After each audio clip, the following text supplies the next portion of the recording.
ว่าไงทำไมนุชถึงเอาเรามาเลี้ยงอ่ะทำไมน่ะหรอก็หมอดูบอกเลี้ยงสัตว์แล้วจะรวยหา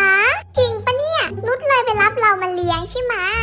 หมอดูบอกว่าเราเป็นตัวนำโชคใช่ปะนุชถึงเอาเรามาเลี้ยงอ่ะ